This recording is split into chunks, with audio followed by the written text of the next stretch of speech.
وسبحان الله وما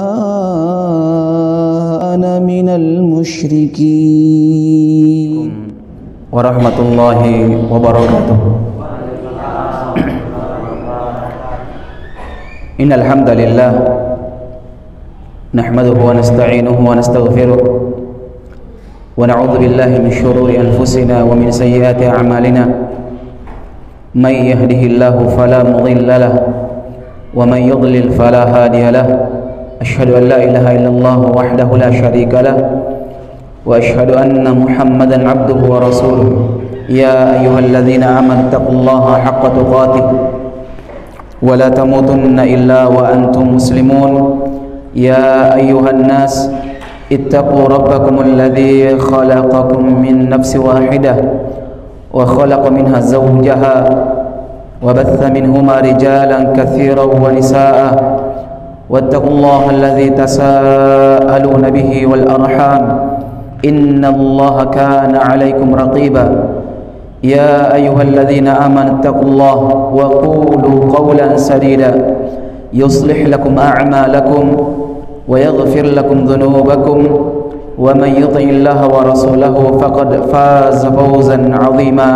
أما بعد فإن أصدق الحديث كتاب الله وخير الهدي هدي محمد صلى الله عليه وسلم وشر الأمور محدثاتها فإن كل محدثة بدعة وكل بدعة ضلالة وكل ضلالة في النار.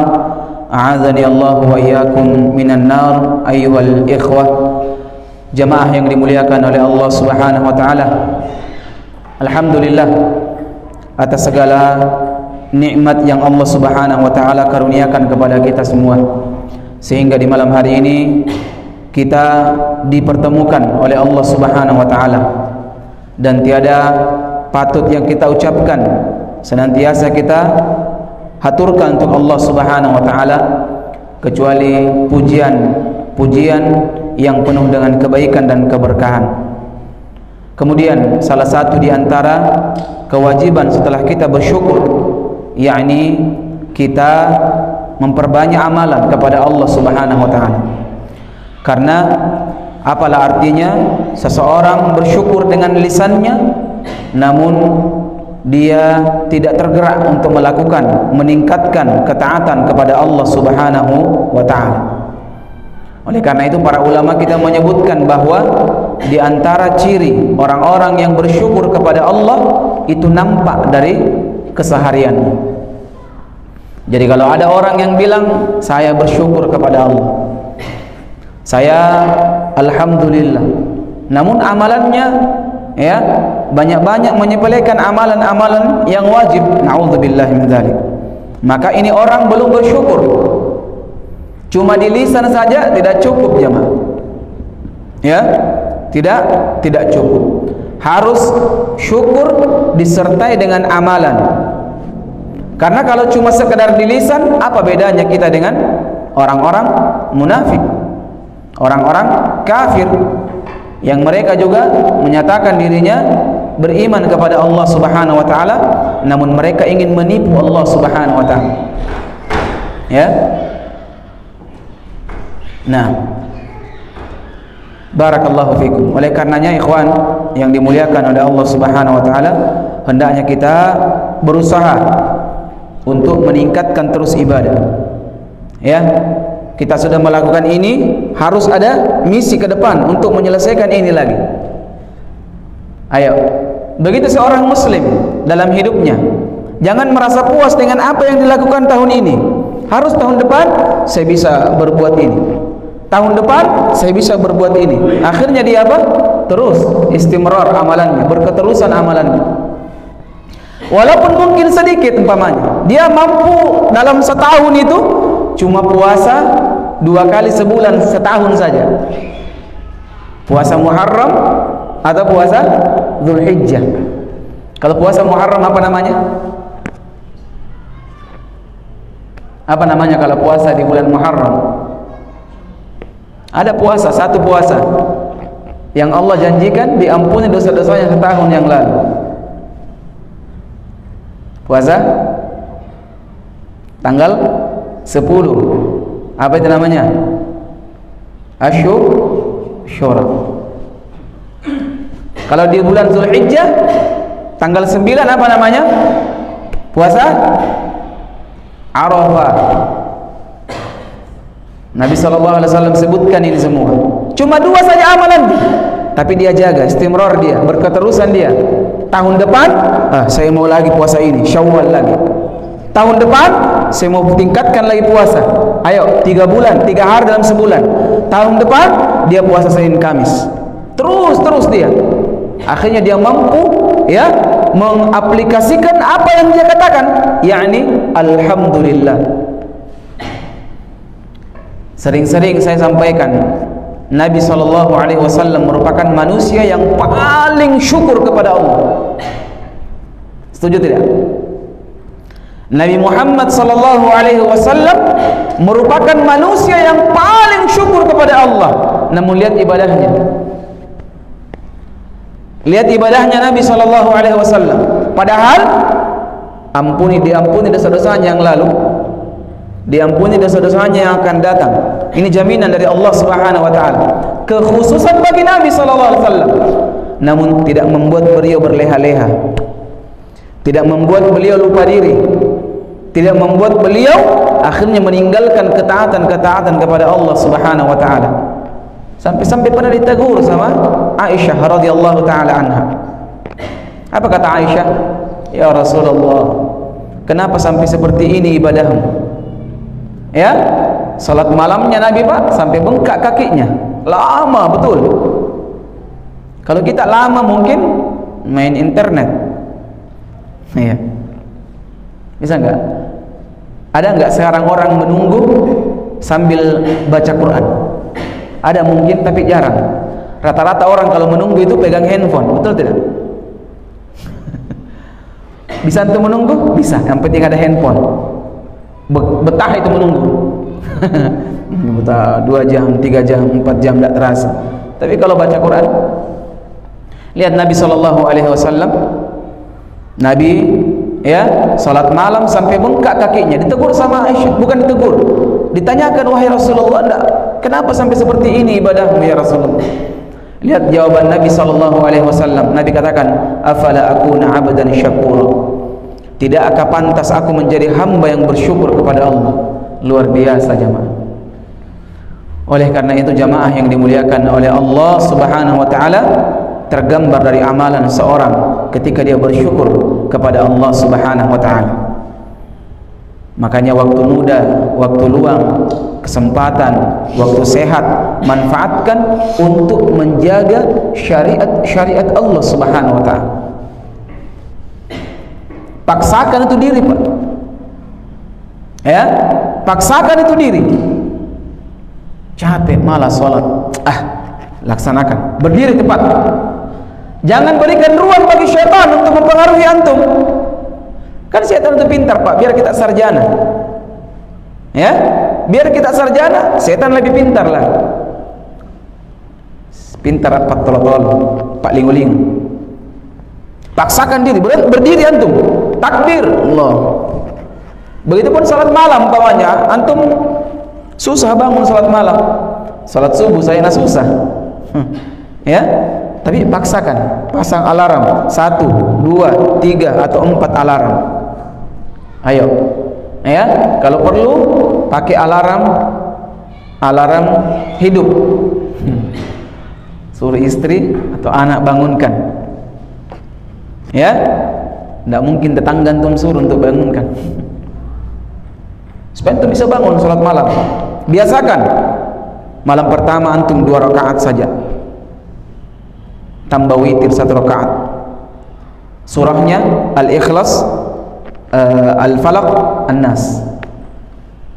Salat tahajud 2 rakaat, Al-Ikhlas dan Al-Falaq. Tapi kasih bagus tajwidnya.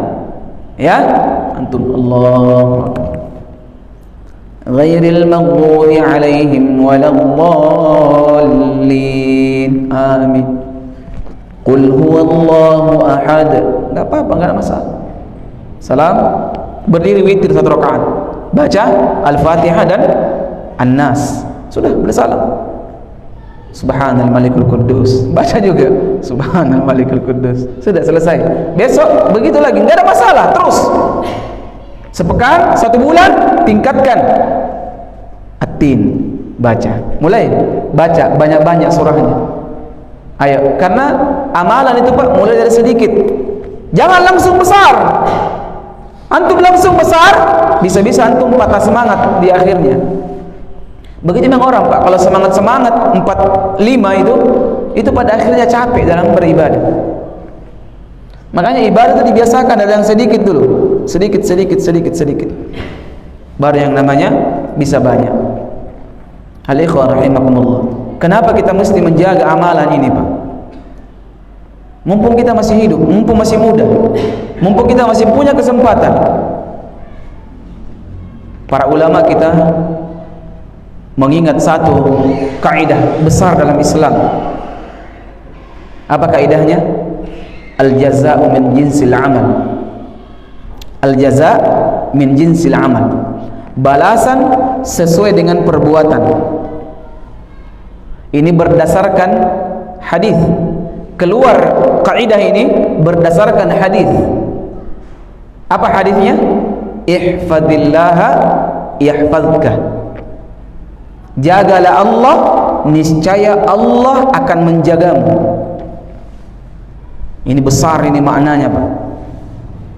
Ya, ihfazillaha yahfazka. Hadis ini diriwayatkan dari sahabat yang mulia Ibnu Abbas, anak kecil. Ibnu Abbas itu kecil Pak, anak kecil. Anak kecil Ibnu Abbas, Abdullah bin Abbas. Tapi beliau yang paling paham tentang Al-Quran. Kenapa seperti itu? Karena kemauan, keinginan, kesemangat-semangat yang beliau punya. Ya, beliau hafalin dari Nabi sallallahu alaihi wasallam, ihfazillaha yahfazka. Jagalah Allah, maka Allah akan menjagamu. Ini antum adakan di benak. Antum malas salat, antum ingat lagi. Kalau antum mau dijaga sama Allah, maka jaga syariatnya. Coba lihat secara sederhana, maksud dari menjaga Allah Subhanahu wa taala yakni menjaga syariatnya, menjalankan perintahnya, menjauhi larangannya.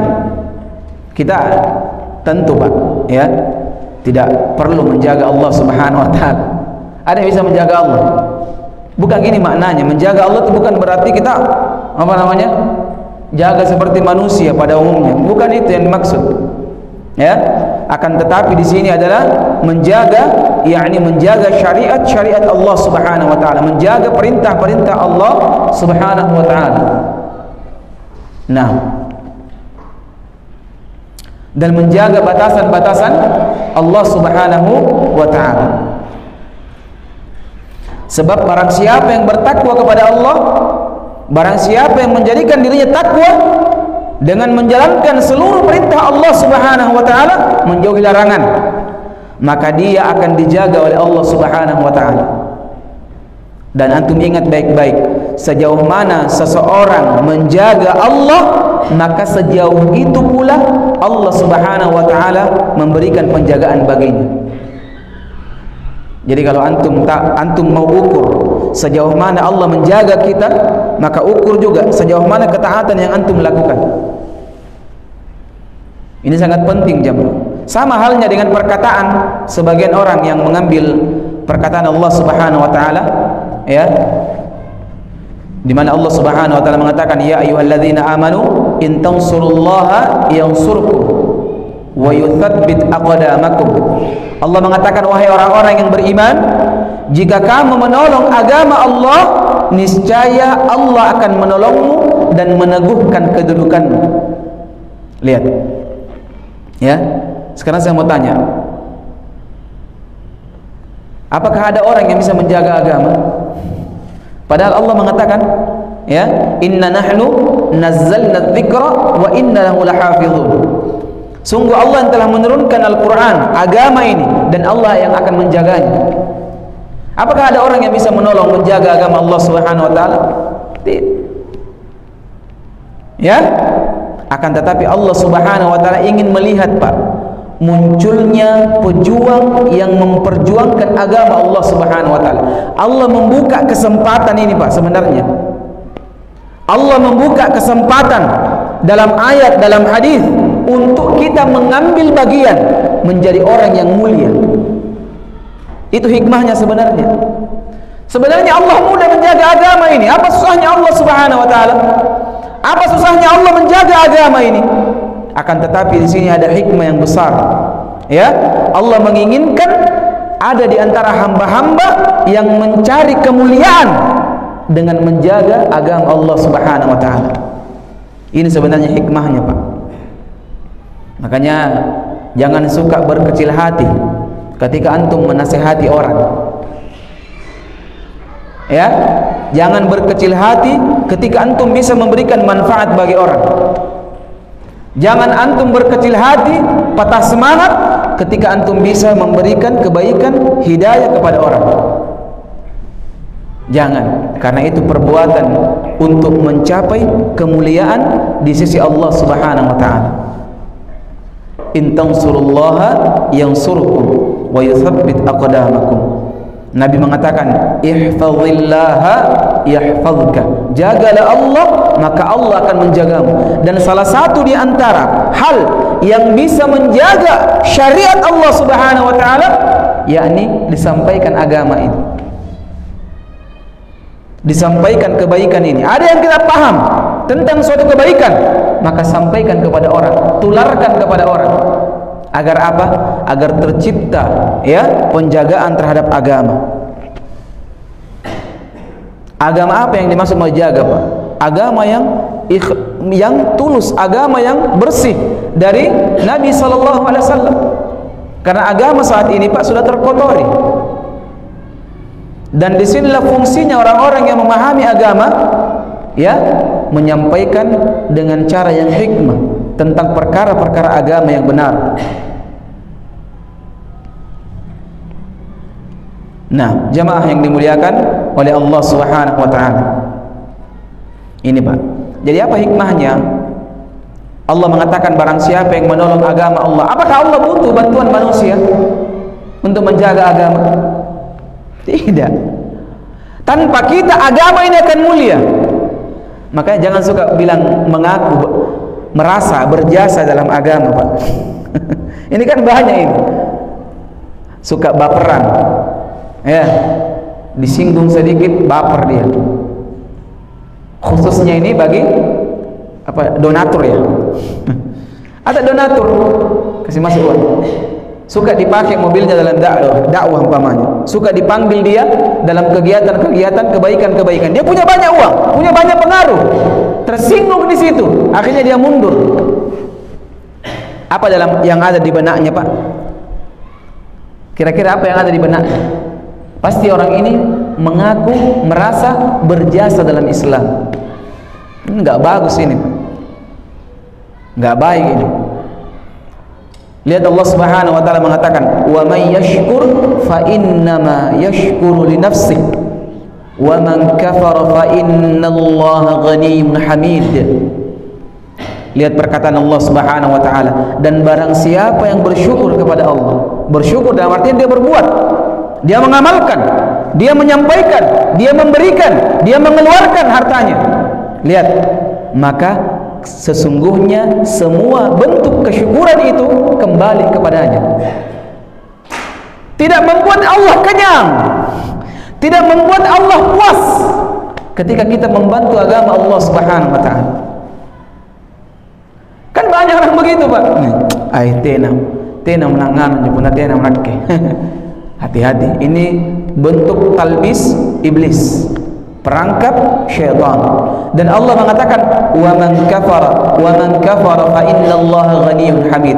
Dan barang siapa yang kufur, maka sungguh Allah maha kaya dan maha hamid, yakni maha terpuji.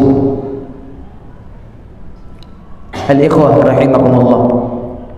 Oleh karena itu, pahami baik-baik, masukkan diri kita dalam kemuliaan ini. Masukkan diri kita, hadirkan diri kita dalam kebaikan dan kemuliaan yang Allah telah katakan tadi, in tansurullaha yansurkum. Dan ingat, menolong agama Allah bukan berarti cuma berdakwah saja. Salah itu. Ya, mengajak orang, menyampaikan berita, ayo membersihkan di situ, membuat ramai di situ. Semua itu bentuk menolong agama Allah Subhanahu wa taala. Ya, jangan kita terlalu jauh. Ini penting untuk kita sampaikan. Dan ingat jemaah yang dimuliakan oleh Allah Subhanahu wa taala, penjagaan agama Allah Subhanahu wa taala ini bisa memberikan efek untuk diri, keluarga dan orang-orang yang berada di sekitar kita. Jadi kalau ada orang soleh, dia soleh, maka semua orang yang ada di dekatnya itu akan memberikan bias kesolehan juga. Makanya bergaul dengan orang-orang soleh itu keutamaan. Apa keutamaannya? Bisa saja Allah menjaga kita. Bisa saja Allah menjaga kita. Banyak dalil-dalil yang bisa menguatkan perkataan apa yang kita bahas ini. Ya, antum ingat siapa lagi? Abu Talha radhiyallahu taala anhu. Beliau menikah dengan salah seorang janda, ibu Anas bin Malik radhiyallahu taala anhu. Siapa namanya? Ummu Sulaim radhiyallahu taala anha. Ini Ummu Sulaim, wanita yang paling sering disebutkan dalam Al-Quran sebab kesolehahnya.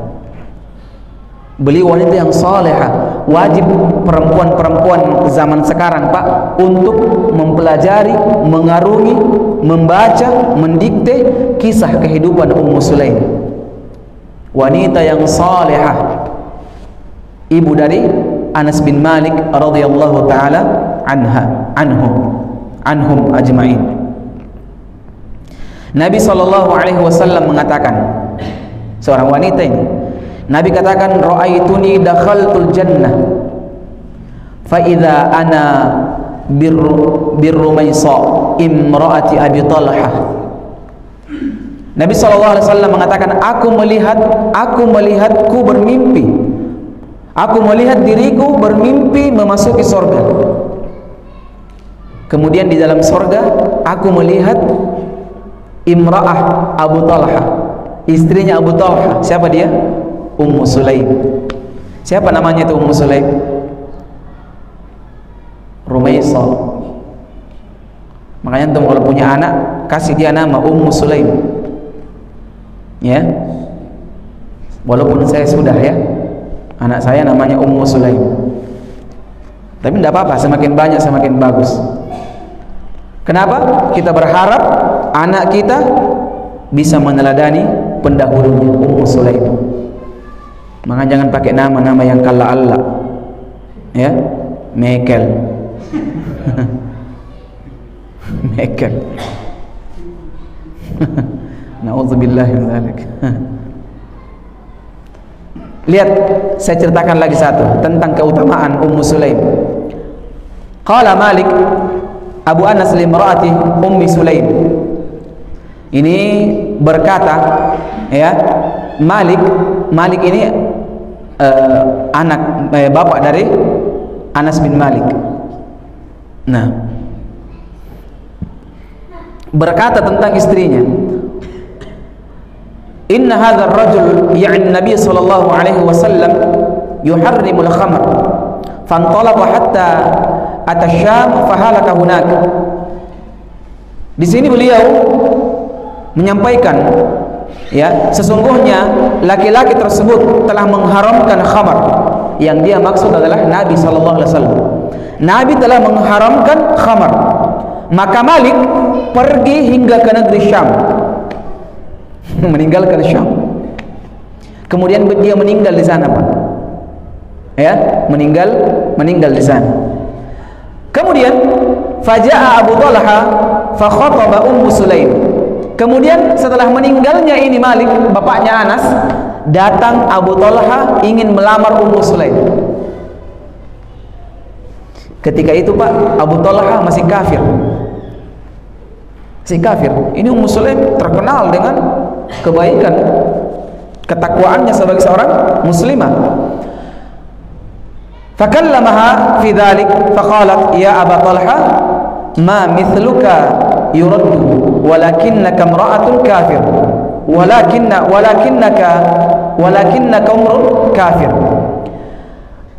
Ummu Sulaim ketika dilamar oleh Abu Talha, ya ketika itu yang masih kafir, mengatakan bahwa orang sepertimu wahai Abu Talha tidak layak untuk ditolak. Tidak layak, karena Abu Talha ini orang kaya Pak, kaya, cakep, tahu cakep ya, gamar lagi, gagah dia, berani lagi, ya. Di mana bentuk keberanian Abu Talha? Langsung dia lamar orang. Jadi kalau laki-laki itu cuma lihat-lihat saja, laki-laki penakut itu.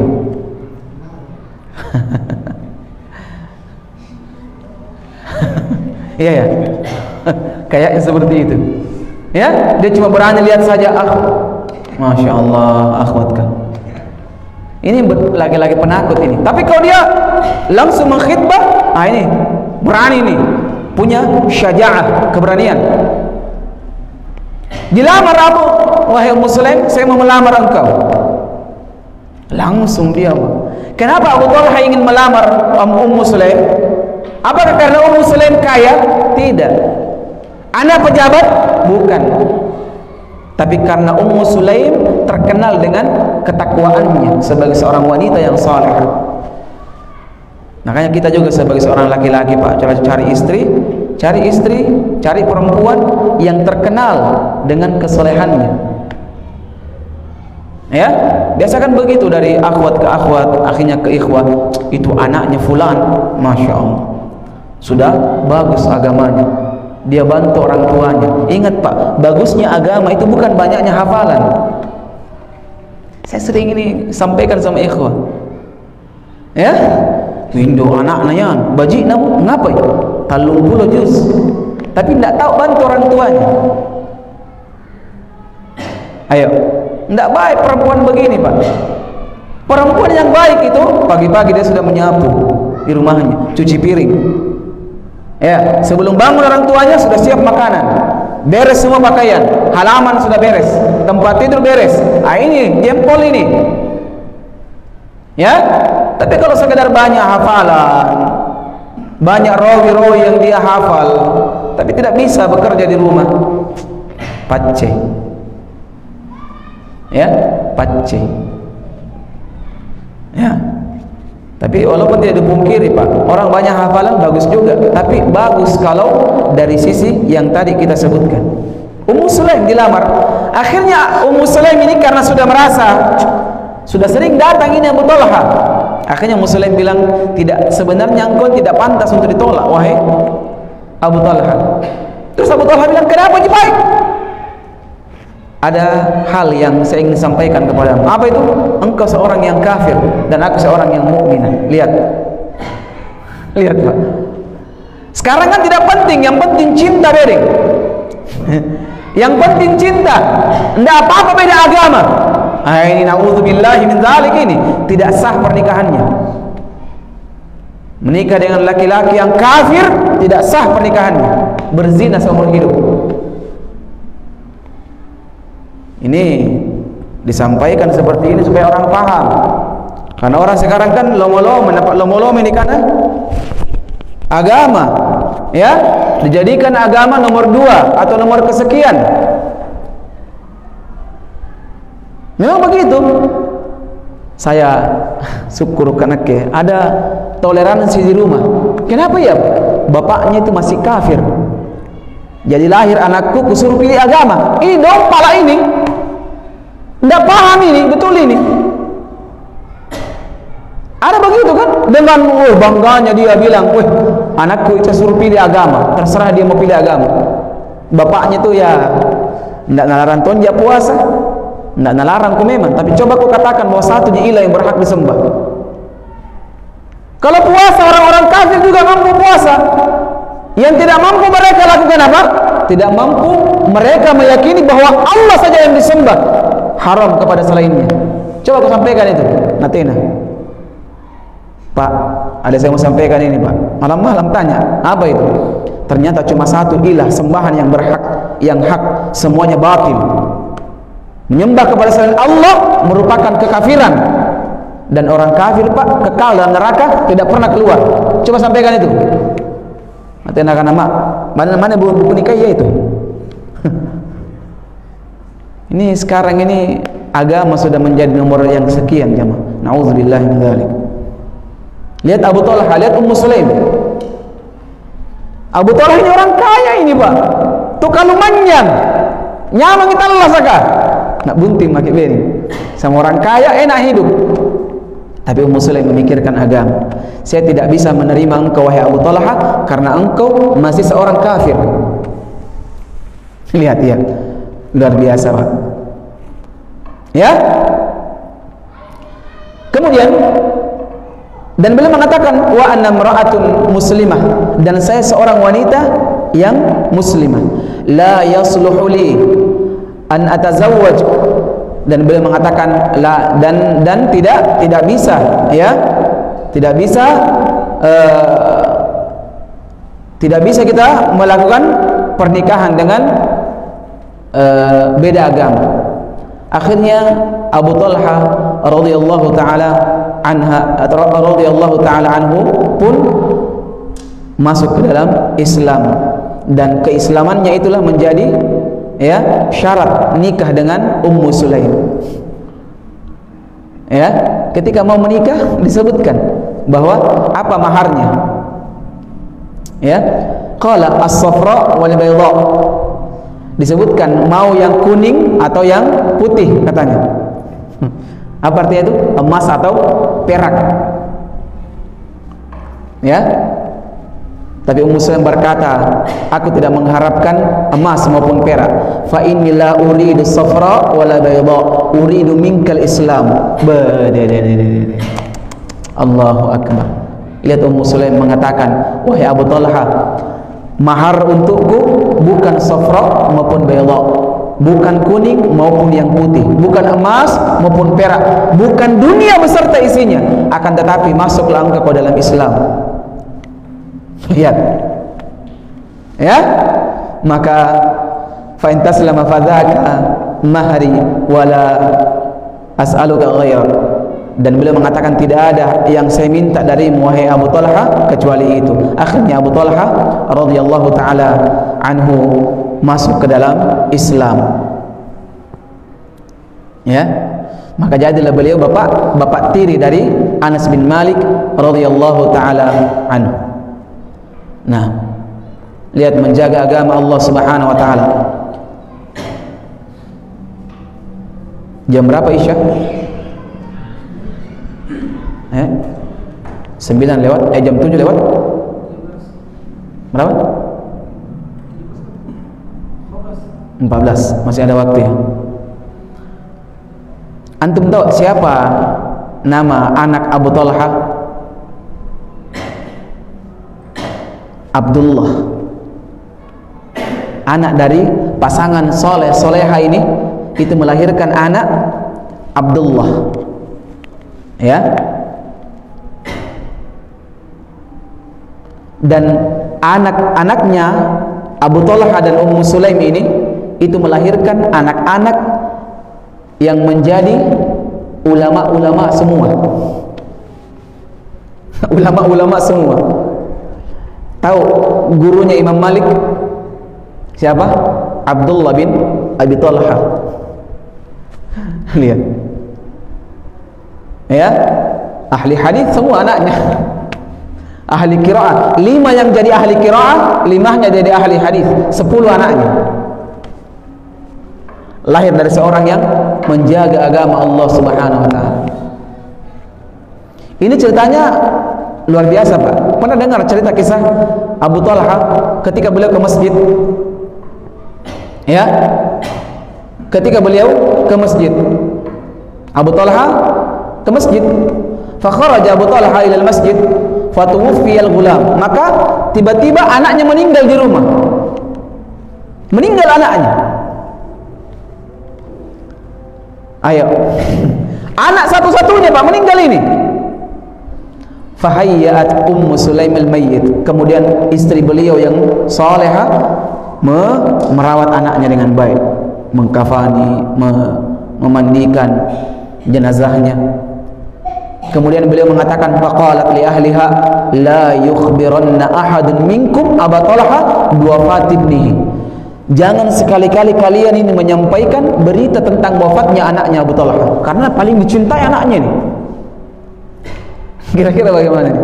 Wanita ini Pak, tapi mampu menjaga perasaannya. Ayo, dia menjaga perasaannya demi Allah Subhanahu wa taala, melalui ridha Allah, melalui keridhaan orang suaminya. Lihat, pulang di rumahnya Ummu Sulaim berdandan, menyiapkan makanan, minuman, ya, dipijit-pijit, Masya Allah. Kemudian diajak berhubungan badan. Setelah itu ditanya, ya, ma fa'alal ghulam, bagaimana keadaan anak kita wahai Ummu Sulaim? Lihat jawaban istri salihah, khairu makan, dia dalam keadaan lebih baik sekarang. Lihat, luar biasanya Pak, tidak menangis Ummu Sulaim ini. Kalau mau sekarang hebat. Ada yang bahkan rapa-rapa ya, ngapa nak tertarik kamu, ngapa oh itu kak detina kak dek semua kak dek keluar. Ini semua ratapan jahiliyah haram seperti ini. Lihat, kemudian di sampai berdandan dan seterusnya. Kemudian disampaikan kepada Abu Talha, alam tara ila ala fulan isti'aru ariyatan fata'ammattu biha. Disampaikan terus, dihibur terus, dicari kata-kata terus. Ditanya Abu Talha, bagaimana pendapatmu terhadap suatu keluarga yang meminjam suatu barang dan betul-betul dapat menikmati, mereka menikmati itu barang, tiba-tiba orangnya minta diambil.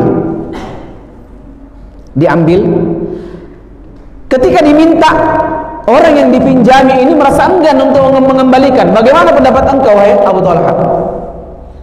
Apa kata Abu Talha? Tentu ini tidak adil ini, ya, ini salah, ini tidak boleh begitu. Antum paham ya? Antum paham? Ketika ada seseorang Pak yang dipinjami sesuatu, dipinjami dia nikmati itu barang pinjaman itu, dia nikmati, dia ambil manfaatnya, kemudian tiba-tiba diminta sama pemiliknya, pas enak-enaknya nih dipakai ini, diminta. Kemudian orang tersebut yang dipinjam mengatakan, jamku dulu. Sabar. Jamku dulu kau dong. Lihat, bagaimana sikap engkau kira-kira? Abu Talha mengatakan, ini tidak adil, tidak boleh. Ayo Pak. Kemudian apa kata Ummu Sulaim radhiyallahu taala anha? Sesungguhnya anakmu adalah titipan Allah Subhanahu wa taala dan Allah telah mengambilnya. Langsung Anas bin Malik mengatakan, inna lillahi wa inna ilaihi raji'un. La ilaha illallah. Tidak menangis Abu Talha, langsung dihibur Abu Talha radhiyallahu taala anhu. Dia ketika mendengarkan anaknya telah meninggal, dia ingat perkataannya yang tadi, yang sebelumnya dia jawab. Ayo, langsung dia ingat itu. Kemudian dia mengatakan, inna lillahi wa inna ilaihi raji'un. Segalanya datang dari Allah Subhanahu wa taala dan akan kembali kepada Allah Subhanahu wa taala. Lihat kesabaran seorang bapak yang luar biasa, Pak. Keluarga yang saleh dan salehah. Kemudian dilaporkan kepada Nabi sallallahu alaihi wasallam kejadian tersebut dan Nabi mendoakan keberkahan bagi mereka. Ya, Nabi mendoakan bagi mereka.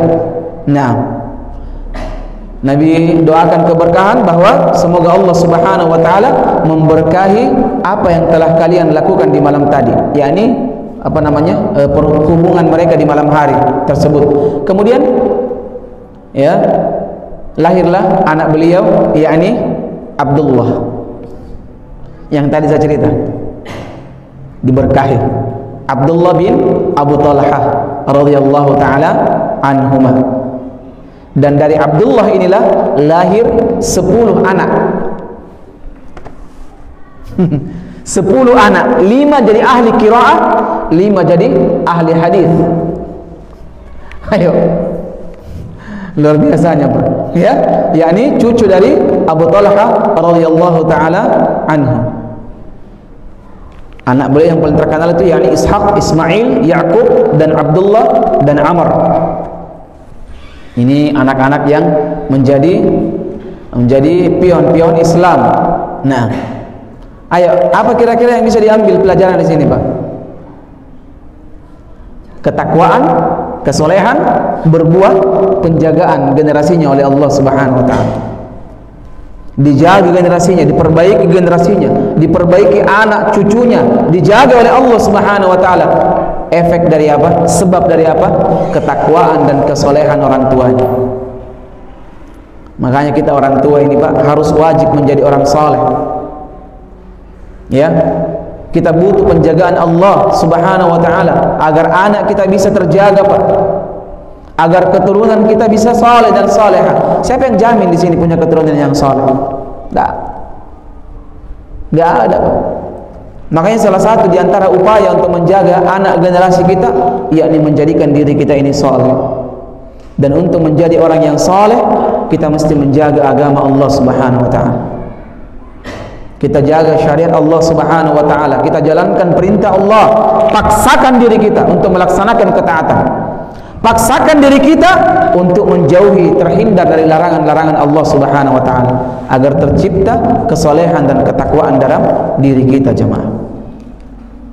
Semoga Allah memudahkan kita untuk menjadi orang-orang yang saleh, insyaallah taala. Nah, insyaallah di pertemuan berikutnya kita akan lanjutkan materi kita. Ada ujungnya ini muqaddimah sebenarnya, Pak. Ada pembahasan nanti yang akan kita bahas. Namun sebelumnya kita sampaikan dulu ini supaya kita semangat untuk mengamalkan apa yang nanti kita akan sebutkan. Karena kalau langsung disebutkan amalannya mungkin ya, kita cuma lihat-lihat saja. Tapi kalau kita sebutkan dulu faedah kisah-kisah orang-orang yang menjaga agama Allah Subhanahu wa taala, semoga hati kita tergerak untuk bisa mengamalkannya juga dan bisa menjadi orang-orang yang saleh dan bertakwa di sisi Allah Subhanahu wa taala. Saya kira demikian, semoga bermanfaat. Subhanakallahumma wa bihamdik, asyhadu an la ilaha illa anta, astaghfiruka wa atubu ilaik. Assalamualaikum warahmatullahi wabarakatuh.